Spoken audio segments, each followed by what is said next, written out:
I'm Chris Farrell, and this is On Watch. Hi,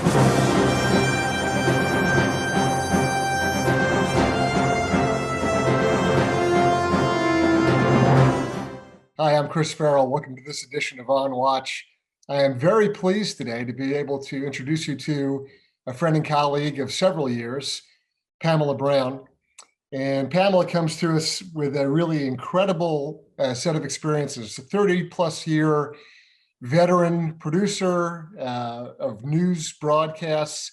She has broken and chased headlines, and she also has a particular specialty in doing a deep dive, in doing really sort of the long format investigative pieces that are very compelling news.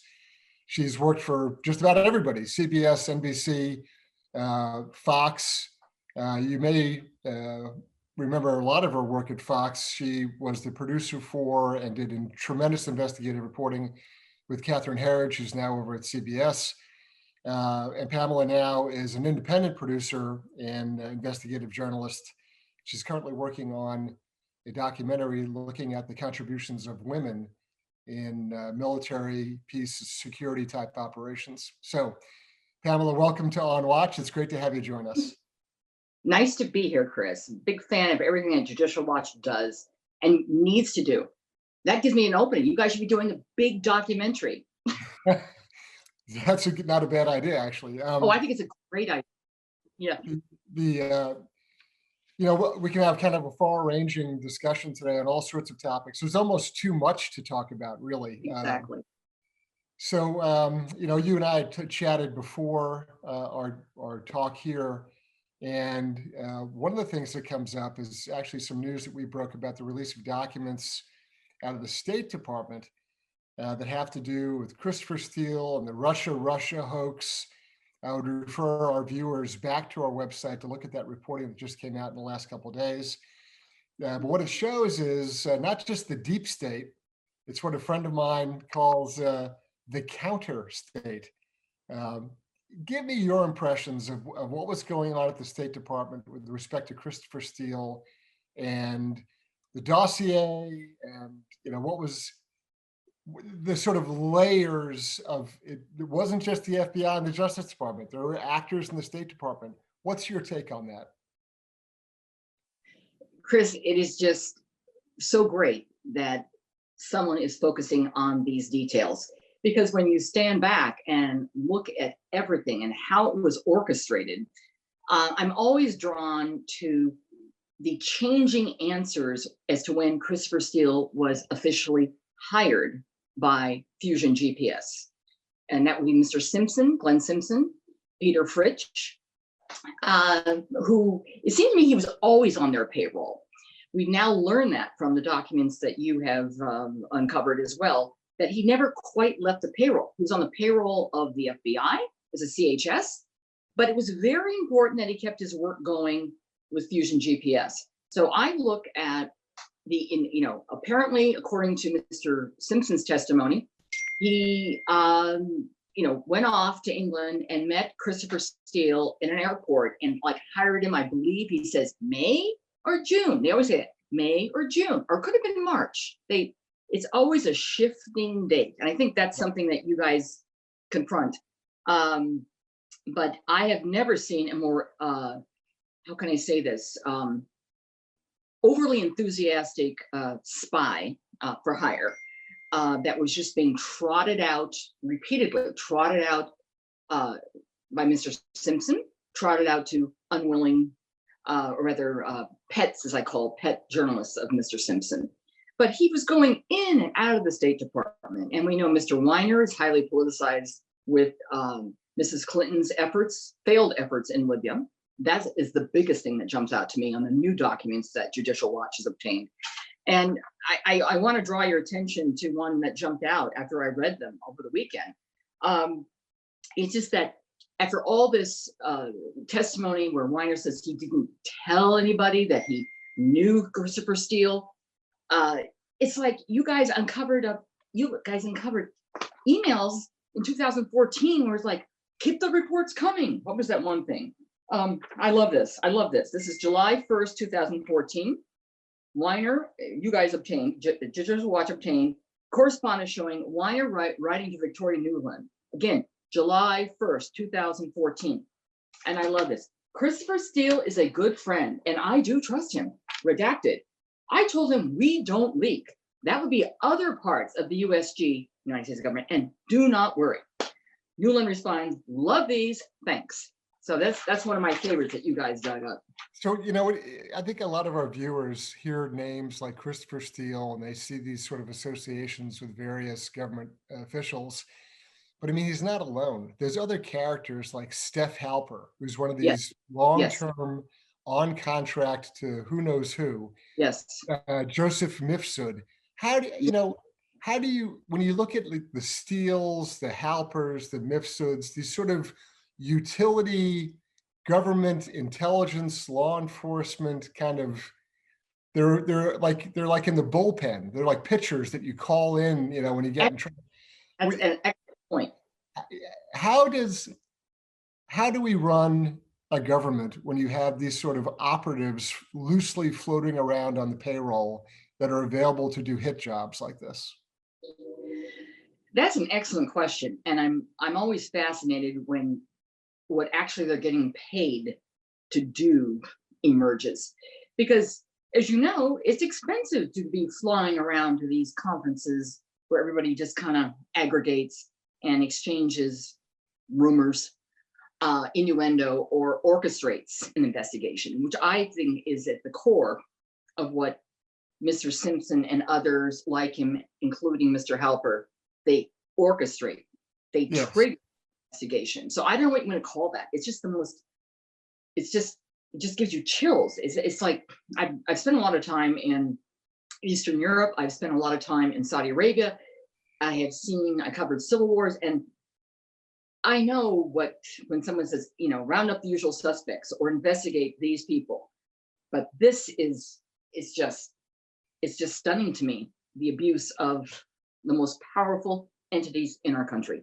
It seems like some of these guys who are sort of the contractors, whether it's Steele or Halper, they actually end up driving the train. They come up with sort of a concept, or they come up with their own little fairy tale or legend, and then they sort of spoon feed it to the government, who then enthusiastically gets excited. And instead of the government directing and controlling them as sort of intelligence or law enforcement assets, it flips around, and the guys who are sort of on the payroll, they start driving what the government is doing, and they control the narrative.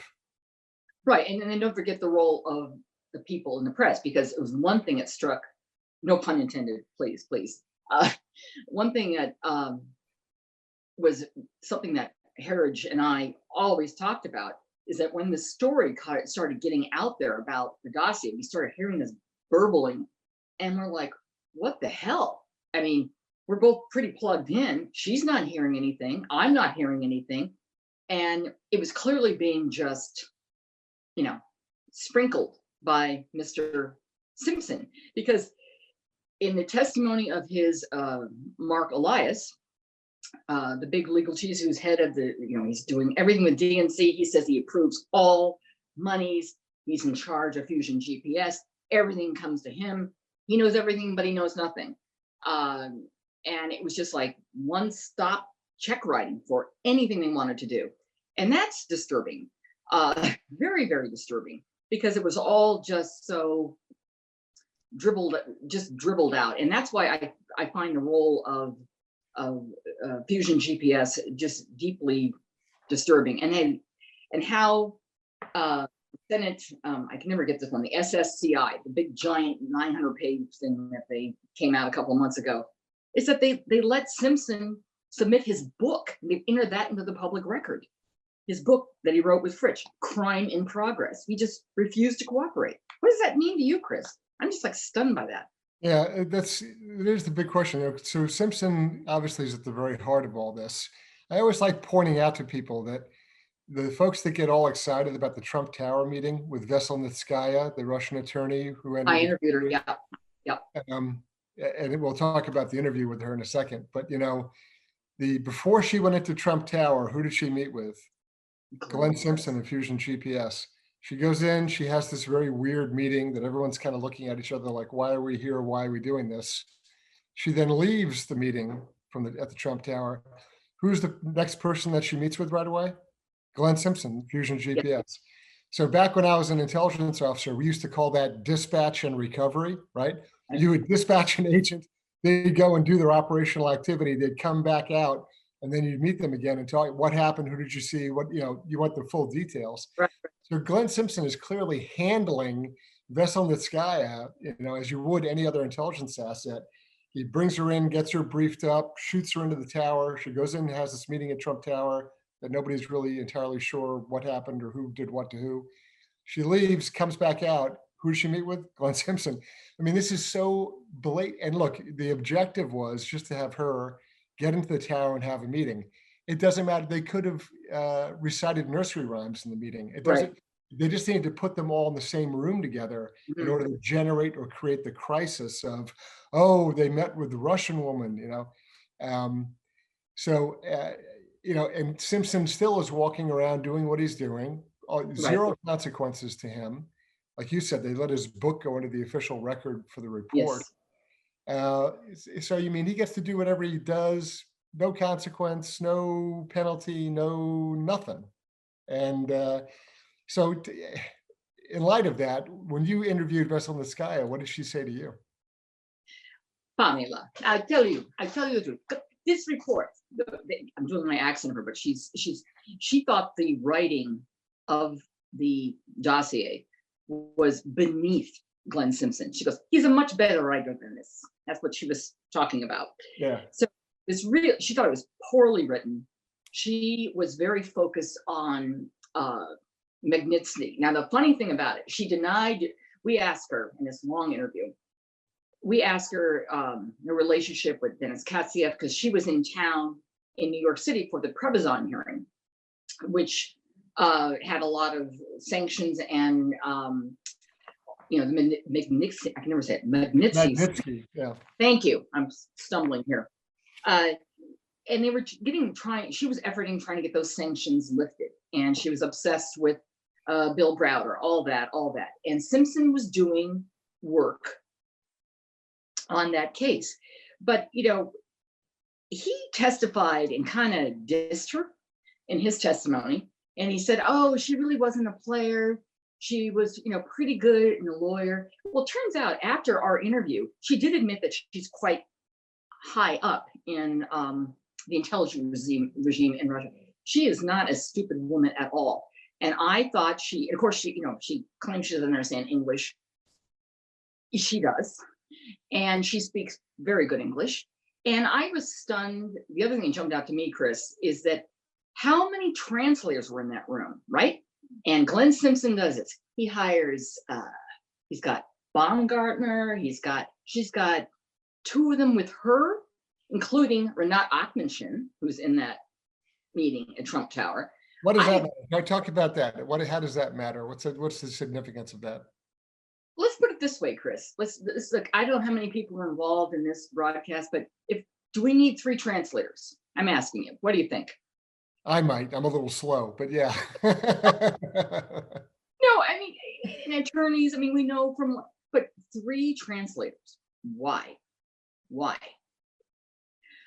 So I just find that stunning.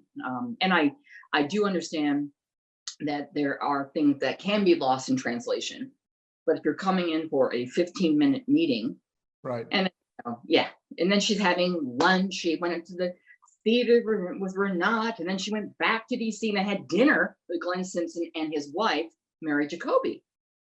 Another legal event with Perkins Coie, the big, dinner. Yeah. Yeah. So, I stand corrected. It was Baker Hostetler. Sorry, don't want to get the wrong law firms mixed up. Baker Hostetler. Yeah. Sorry. Yes.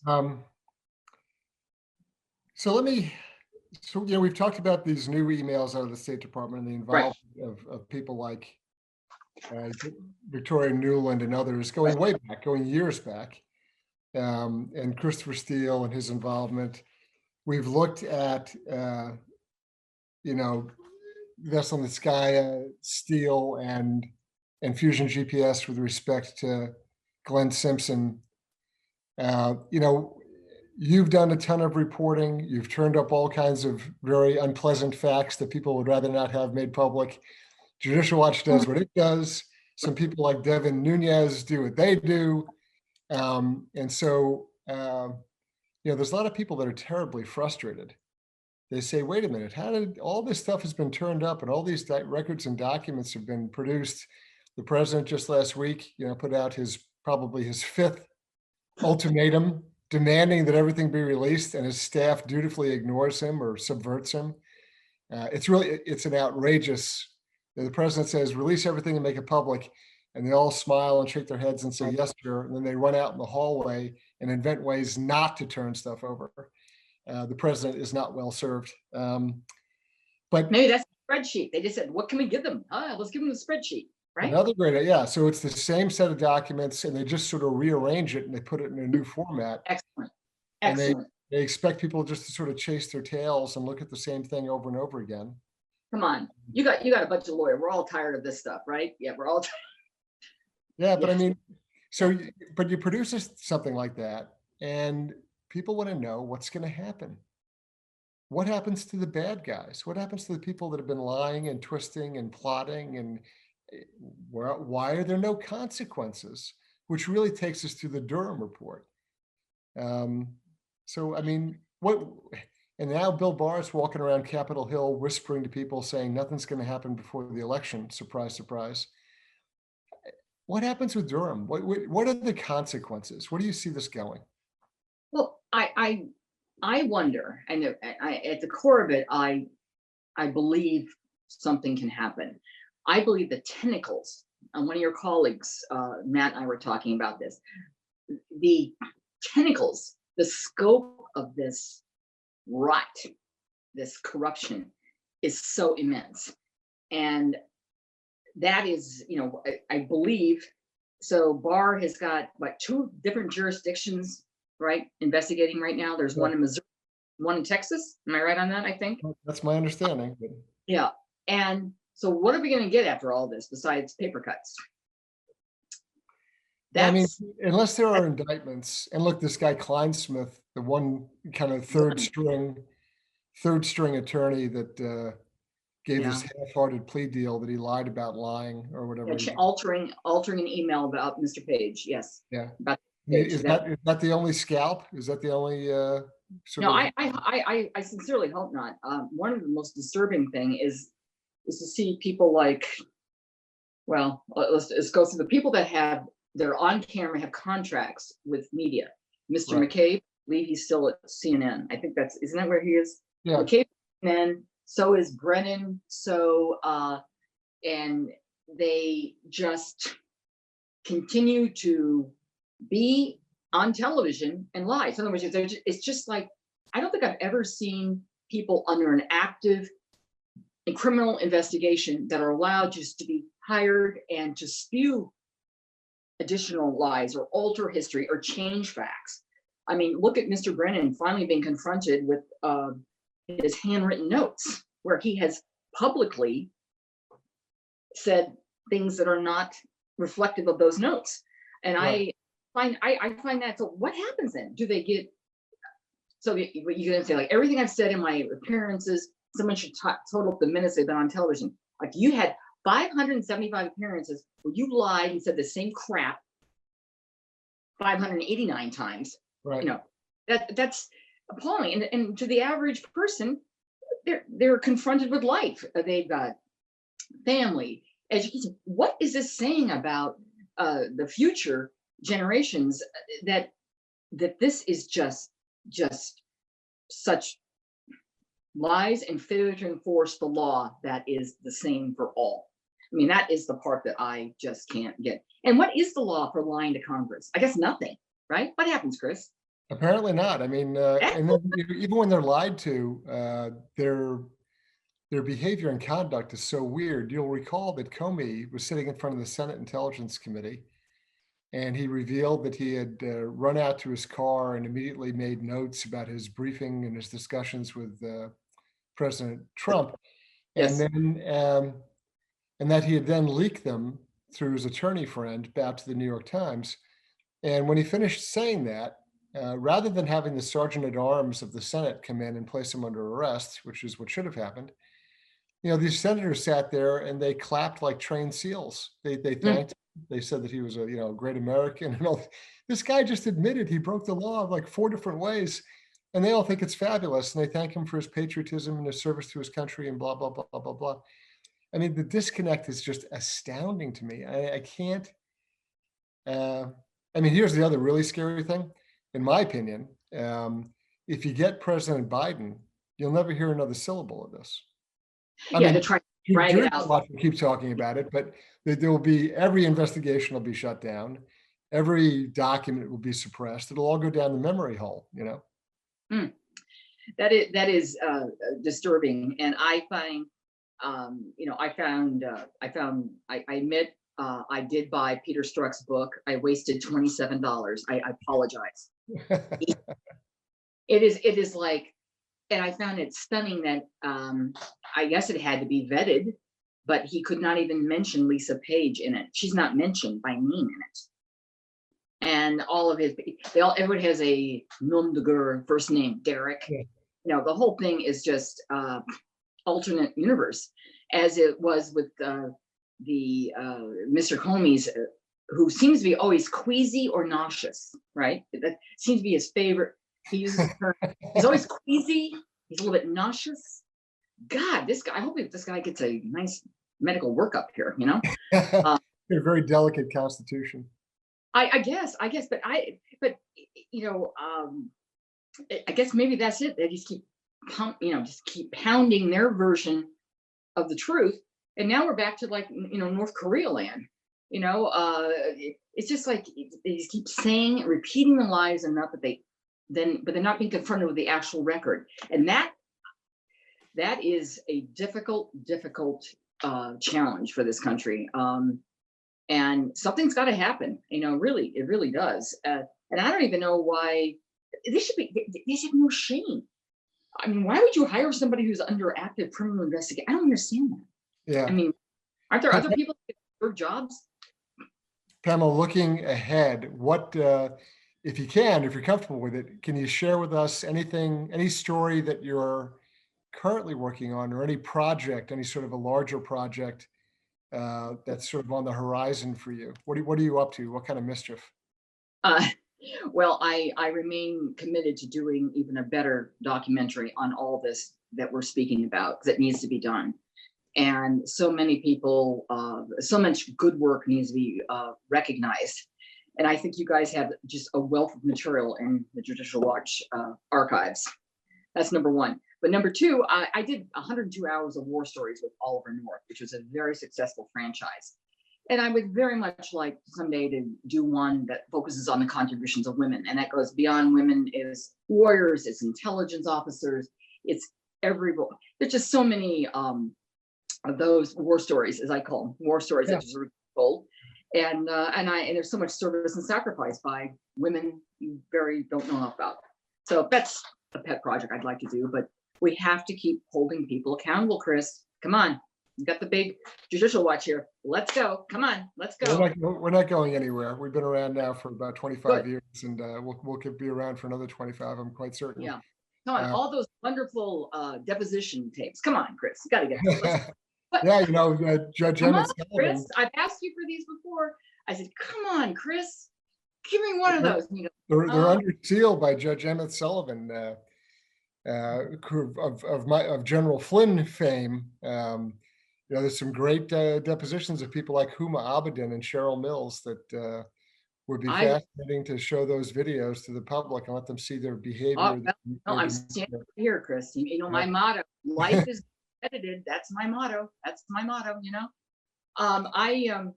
have one funny story to tell you about Christopher Steele. So, in the midst of everything, I had encountered his office was polite. They'd always respond in email, right? And he was very.